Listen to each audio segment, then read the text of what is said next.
Alright, so it's come round to that time again when the racing rules of sailing are changing. So from January the 1st, 2021, we'll have to contend with a few new rule changes. So in this video I plan to just go over the most important ones. There's nothing major, but it's worth knowing for when you're out there and someone shouts at you for not knowing the rules. So traditionally the racing rules of sailing are released after the Olympic Games, but due to some big world event, the Olympics have been suspended until 2021, with the possibility of it being cancelled altogether. Fingers crossed that doesn't happen.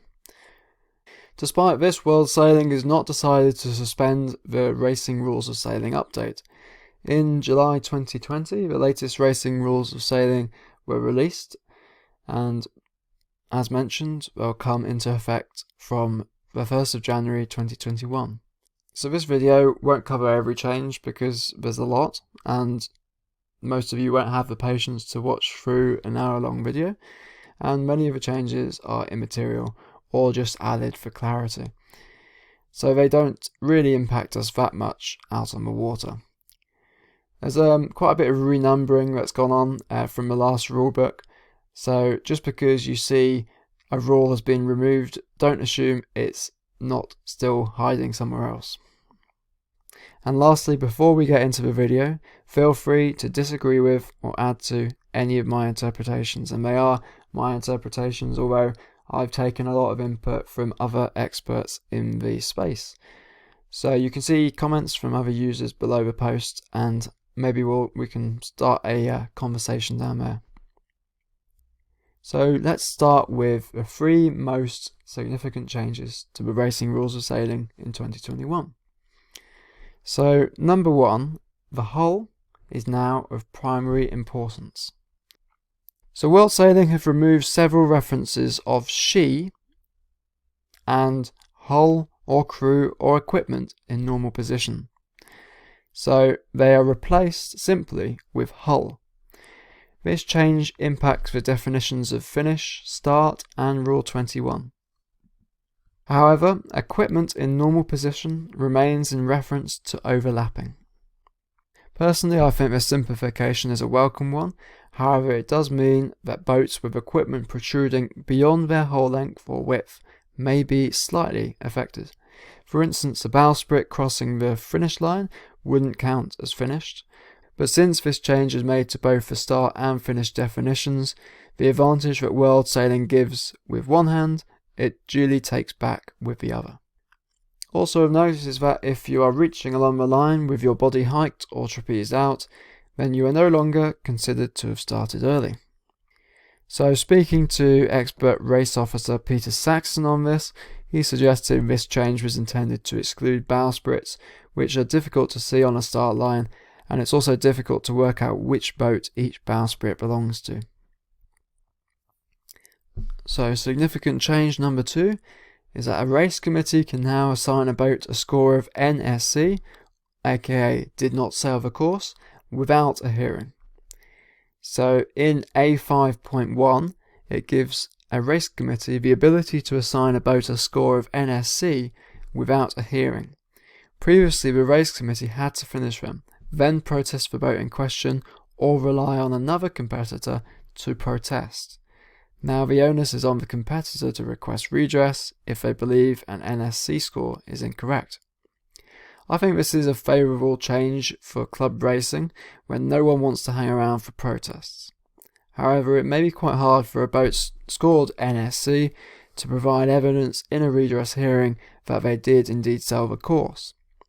My view is that the race committee must have first-hand knowledge of the failure to sail the course, just as it requires first-hand knowledge of failing to start or finish.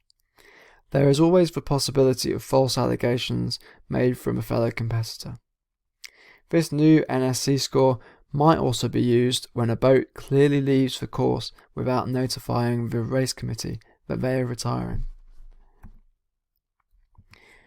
So significant change number 3 is that Rule 14b and 21 have been removed, but they can still be found in new Rule 43, exoneration. Putting all exonerations in one rule makes the rules clearer to read, which seems to make sense.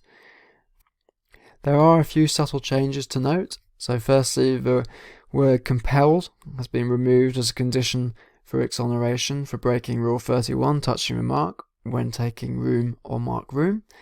This appears to allow a boat to attempt to take the marked room to which she is entitled, even if it's not clear the other boat will give it to her. It also makes it preferable for the boat with marked room to hit the mark as opposed to the other boat. Furthermore, the change from shall be exonerated to is exonerated makes it clear that a protest isn't necessary for the marked room or room boat to receive exoneration. The old rules could have been read to mean only a protest committee may exonerate them. Now it's clear that this exoneration happens on the water, though this doesn't mean another boat cannot protest her if she feels the conditions for exoneration were not met. So before we end the video, there's one extra change I want to flag up, and that's a new rule. So that's Rule 20.4, room to tack at an obstruction, additional requirements for hails. So this rule states that when conditions are such that a hail may not be heard, the boat shall also make a signal that clearly indicates her need for room to tack or her response. The notice of race may specify an alternative communication for a boat to indicate her need for room to tack or her response, and require boats to use it. So how does this affect us? This puts more onus on the hailing boat to make sure the message is conveyed if the conditions mean they may not be heard. An alternative hailing method may be stated in an event's notice of race, so be sure to remember what it is for that event. Also, this new rule appears to imply that on occasion, shouting may not be the preferred hailing method at an event if the organisers stipulate an alternative hailing method in the notice of race. So to finish up, those are the most significant changes I've noticed. Granted, most of them are quite minor changes, but still worth knowing about.